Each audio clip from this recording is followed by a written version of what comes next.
મિત્રો, ગત રોજ બોટાદ જિલ્લાના હળદળ ગામ ખાતે ભારતીય જનતા પાર્ટીના અમુક નેતાઓ જે કડદાકાંડને લઈને 85 લોકો જેલની અંદર છે એમના પરિવારજનોની મુલાકાતે પહોંચ્યા હતા.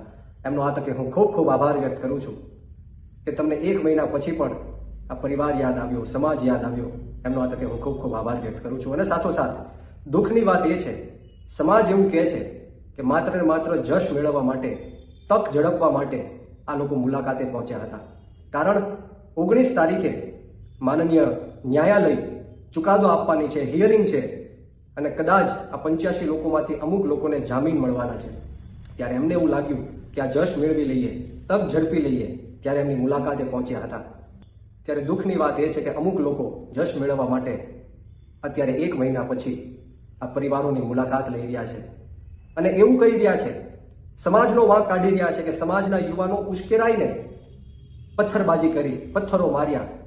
તો તમે એવું કેમ નથી કહેતા કે આ નિર્દોષ અને જે ભોળા ખેડૂતો હતા એમના ઘરમાં ઘૂસીને દરવાજાઓ તોડીને આ પોલીસે બહેરેમીથી, ક્રૂરતાથી, બર્બરતાથી આ નિર્દોષ સમાજની બહેનો, દીકરીઓ અને માતાઓ ઉપર લાઠીચાર્જ કર્યો, એમને લોહી લુહાણ કરી દેવામાં આવ્યા, એમને ઢોર માર માર્યો. એ તમે કેમ નથી કહેતા? એ આજે હું તમને સવાલ પૂછું છું.